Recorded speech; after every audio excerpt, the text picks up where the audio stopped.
Yep, that's me. You're probably wondering how I ended up in this situation. Ile gari yenye tulikuwa nayo ikakwama kwa matope.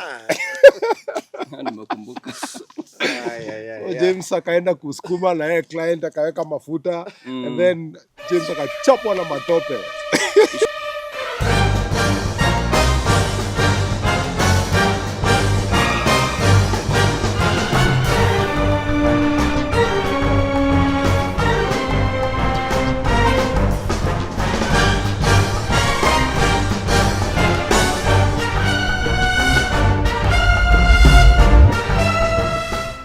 So we have some questions. Gentlemen, this is inspiration and inception. Okay. All right, so question number 1, let's go back in time. What sparked the idea to start property and when was that? Pass that on to Mr. Daniel. August 2015. So the idea was bringing professionality in the real estate industry. So the question is, what sparked the idea to start property? I mean, the whole point was to bring professionalism and offering professional solutions in the property industry. So that was the whole point. Everybody was talking about brokers, brokerage. The idea of bringing that professionalism in this, that is actually what sparked this idea. Kwa kifupi watu waache ujua kali.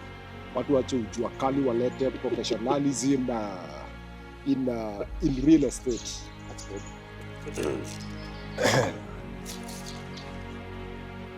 When you told your friends and family you were starting a real estate company, what was their reaction? Tuanzie hapa. This is a question you can all answer, yeah? When you told your friends and family you were starting a real estate company, what was their reaction? I think for my family, they were a bit supportive, because most of them, they actually gave me some job basically to scout for them for land around the side of Kikuyu. So on that side, it was a bit positive. But from friends, most of them, of course, wako wanaelewa what basically we meant by starting this company. But here we are, 10 years later.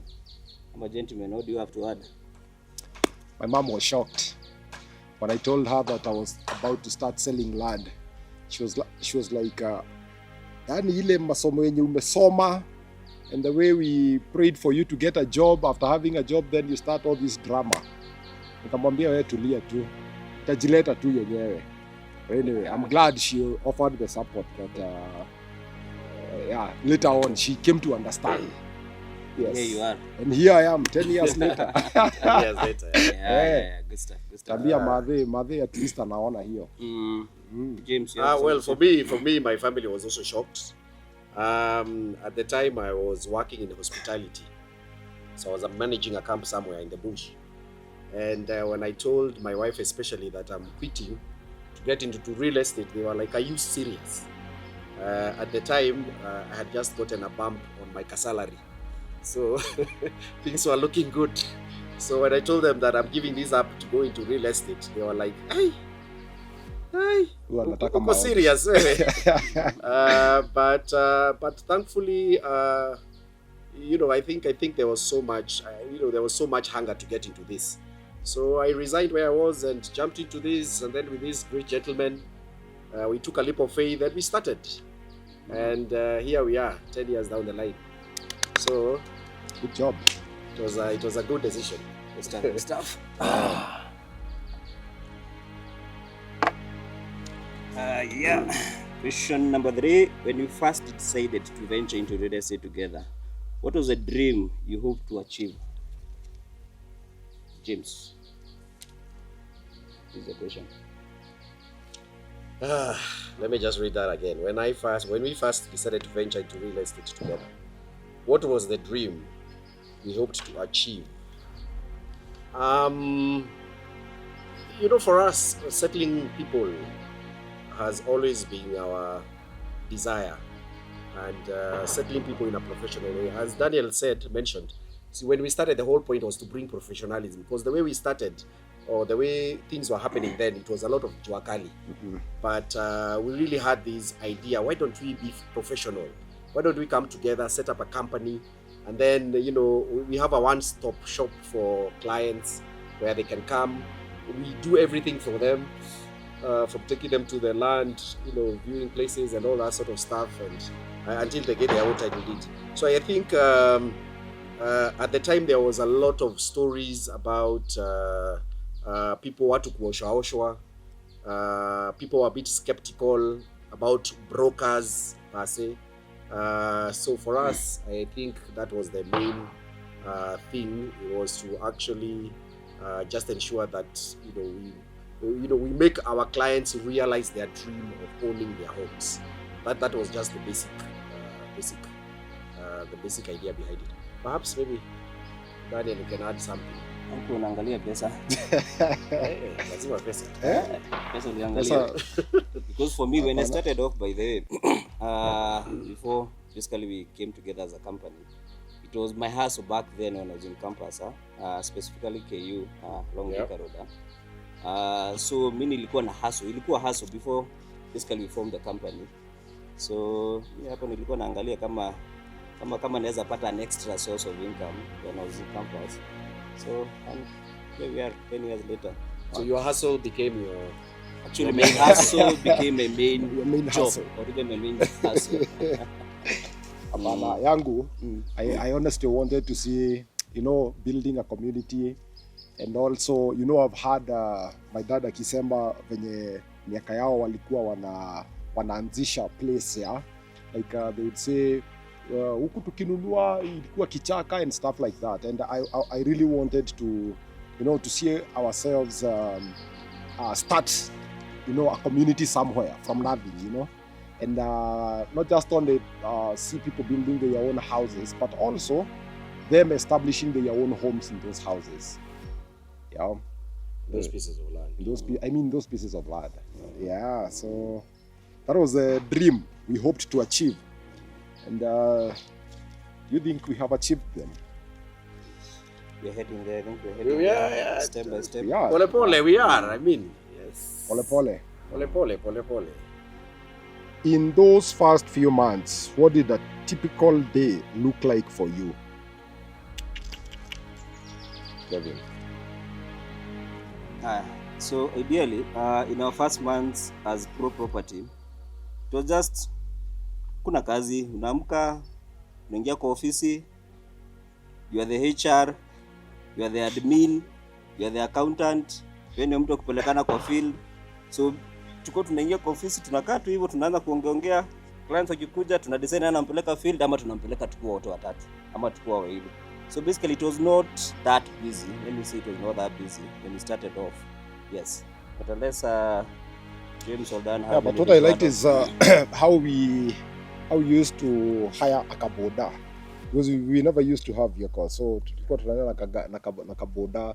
So when it came to time ya kuenda kwa mashamba, unakalia kaboda, then you start doing the tours. But anyway, it was not as busy as it is right now, but we really used to enjoy, especially being together and handling the customers together. The experience was awesome.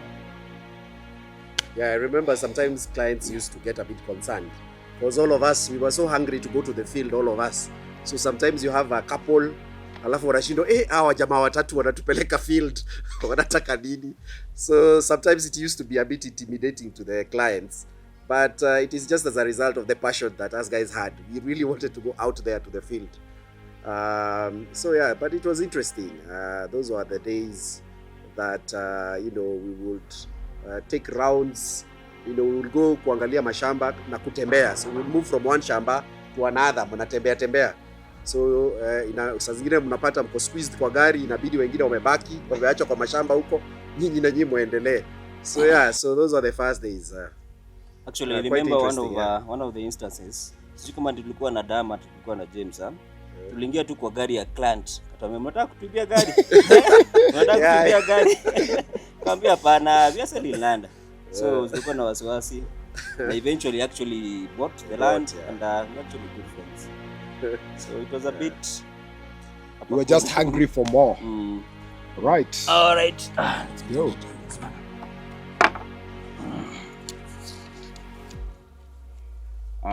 Did you have any hilarious, unexpected hiccups along the way that you can laugh at now, of course? James. Any hilarious hiccups that we had along the way that Acha nikusaidie. we can laugh at now? Of course, just Acha nikusaidie. let Daniel start first. No client tulikuwa tumepeleka Kikambura sisi wote. And I even have that picture with me. And then ile gari yenye tulikuwa nayo ikakwama kwa matope. Nimekumbuka. James akaenda kusukuma na yeye client akaweka mafuta and then James akachapwa na matope. You should actually put that photo. Yeah, that's Put that photo in this video. Yes. Nilikuwa nimejitolea nimesukuma gari ya client. Chapa na matope. But the good thing is the client put that. But Eventually the customer walituhurumia. for whatever reason hiyo nayo There's a close Yeah. deal. Yeah, that was a I good remember that. Always In a remember moment, that. in a hilarious moment you I think ni hiyo na hii ingine yenye tumeongea about it ya client basically anatuona kama sisi ni we are thieves in quotes. But anyway, here we are. No, I think hilarious moments zitakuja bado ziko na mingi. Tuendelee, tutaweza ongezea ingine.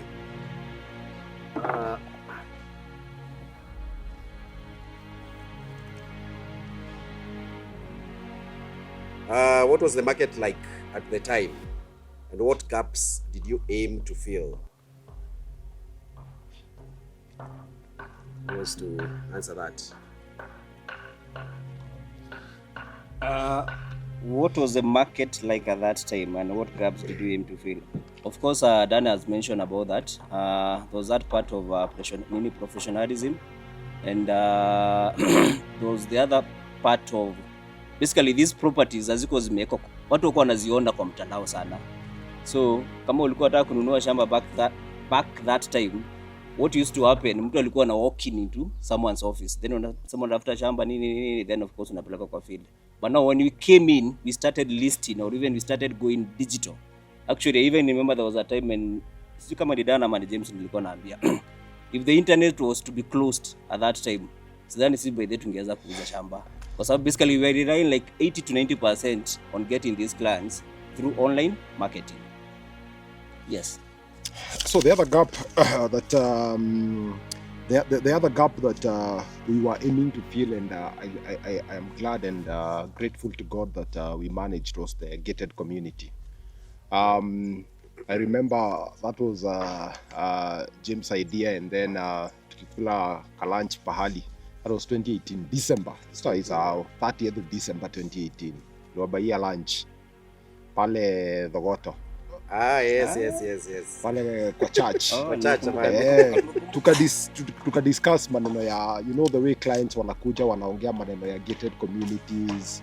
You know, tulikuwa na customers wengi. So this was also another market gap, which I'm happy at least we keep on filling in this gap. Yeah. You want to say something? No, I mean, those are the two main gaps. At the time, of course, there was, that professionalism. Then there was the issue of the gated communities. But then as years have gone by, are we discussing about the past or the past and present? What was? Or what was? Is the past tense, man. Past tense. Fine. Gated communities off. Then. Yeah, when we started off. Yes. Good stuff. So, ni mimi? Yeah.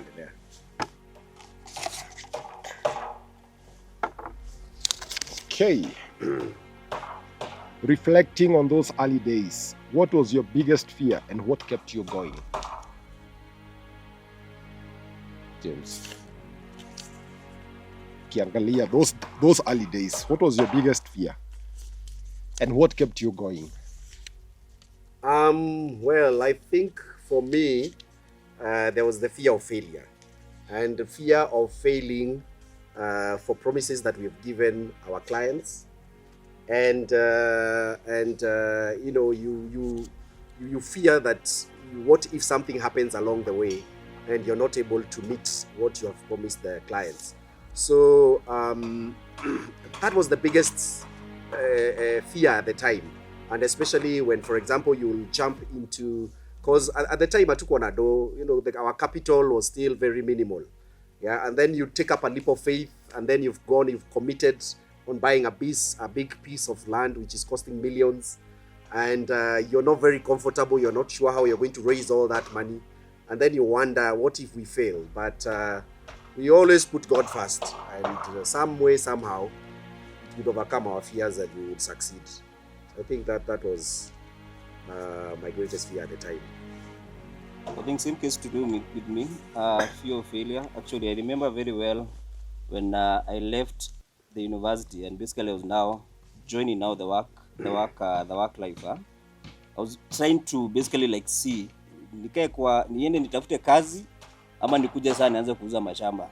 So of course, even for me, I had that fear of failure, and I think that one has kept us moving on as the years basically have progressed. So there's that aspect of fear of failure in every business. Of course, hakuna mtu anaweza taka ufungue biashara then maybe a year, 2 years, 3 years down the line you're closing the business. So that's it. Yeah, same case here. I would never imagine myself failing, and especially failing in delivering the promises that we've made to our customers. So, yeah, not wanting to fail keeps us going. Yeah.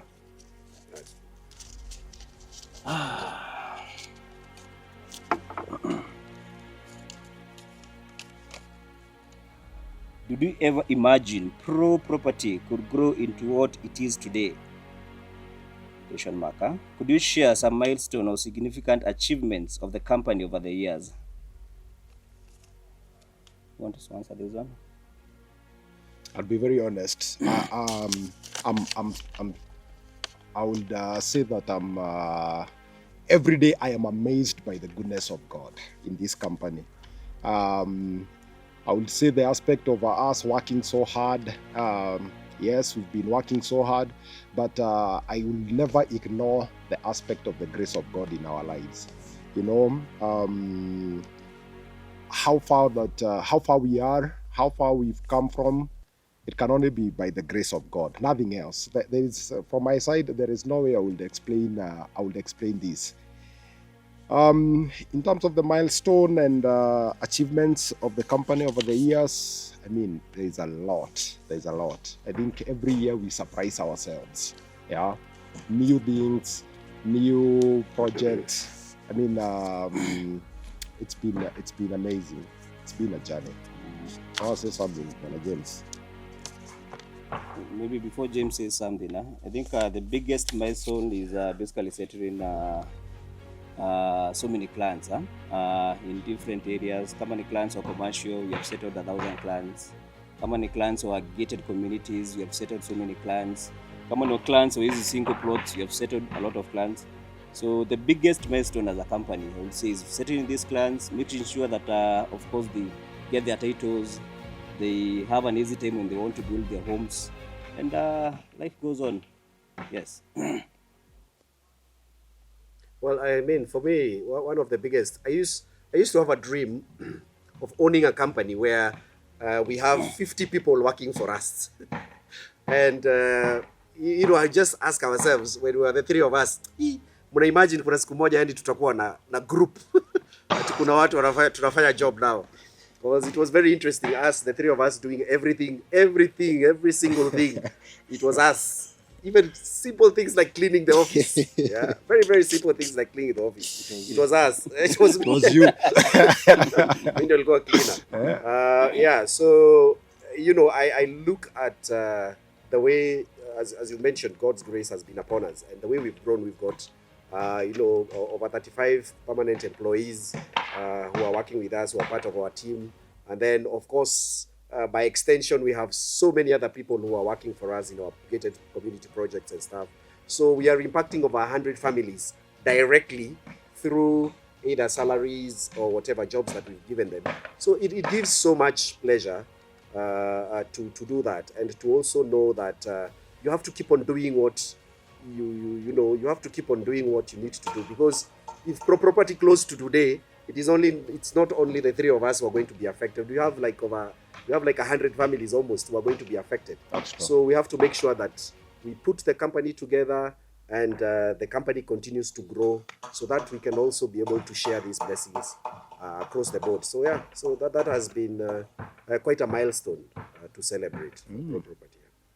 God's grace. Sure. Right.